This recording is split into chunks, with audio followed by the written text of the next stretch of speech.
ਵੇਖ ਰਹੇ ਹੋ ਪਾਕ ਪੰਜਾਬ ਟੀਵੀ ਤੇ ਮੈਂ ਤੁਹਾਡਾ ਮੇਜ਼ਬਾਨ ਮੁਹੰਮਦ ਸ਼ਮਾਉਨ ਖਰਲ। ਦੋਸਤੋ ਸਭ ਤੋਂ ਪਹਿਲਾਂ ਸਾਡੇ ਚੈਨਲ ਨੂੰ ਸਬਸਕ੍ਰਾਈਬ ਕਰੋ, ਨਾਲ ਬੈਲ ਆਈਕਨ ਦਾ ਬਟਨ ਦਬਾਓ ਤਾਂ ਕਿ ਸਾਡੀ ਹਰ ਆਉਣ ਵਾਲੀ ਵੀਡੀਓ ਤੁਹਾਡੇ ਤੱਕ ਪਹੁੰਚ ਸਕੇ। ਦੋਸਤੋ ਮੈਂ ਤੁਹਾਡੇ ਵਾਸਤੇ ਇੱਕ ਬਹੁਤ ਬਿਹਤਰੀਨ ਤੇ ਚੰਗੀ ਮੱਝ ਦੀ ਵੀਡੀਓ ਲੈ ਕੇ ਹਾਜ਼ਰ ਹਾਂ। ਉਮੀਦ ਹੈ ਕਿ ਤੁਹਾਨੂੰ ਬਹੁਤ ਪਸੰਦ ਆਵੇਗੀ। ਕੈਮਰਾਮੈਨ ਸਾਹਿਬ ਤਰ੍ਹਾਂ ਦਿਖਾਓ। ਮੁੱਠ ਭਰ ਥਾਣ, ਚੰਗਾ ਚੱਡਾ ਮਿਰਲਾਂ ਤੇ ਥਾਣ, ਬਹੁਤ ਅੱਛੀ ਤੇ ਬਿਹਤਰੀਨ ਮੱਝ ਹੈ।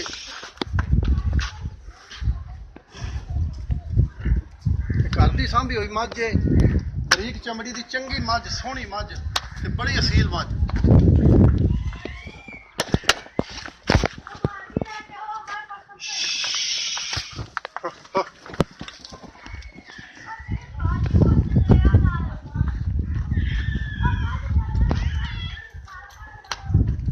ਦੋਸਤੋ ਹੁਣ ਆਪਾਂ ਬੁਲਾਣੇ ਇਹਦੇ ਮਾਲਕ ਨੂੰ ਕਿ ਉਹ ਕੀ ਕਹਿੰਦੇ। अस्सलाम वालेकुम जी। वालेकुम सलाम। की नाम है सर अपना? इमरान अली जी। इमरान अली, ये मझ किनवे सूए तेरी? भाजी ये तीजा सूआ जी। तीसरा सूआ हुण सूएगी? हाँ जी। दो अगे सूई। दो अगे सूई। ठीक ते ये कितना दुध देंदी रही है पिछले सूए? भाई झूठ मारनू तो 20 शेर का माही रखी है, हाँ। लेकिन पिछले सूए 15 तो 16 किलो दूध देंदी रही। ठीक। हाँ जी।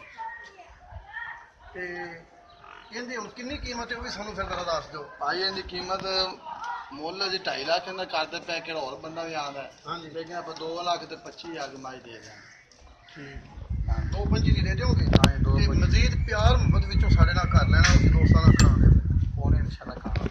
ठीक दोस्तों 2,25,000 भाई इमरान राणे का मुल किया है। मजीद प्यार मुहब्बत कर लैणगे।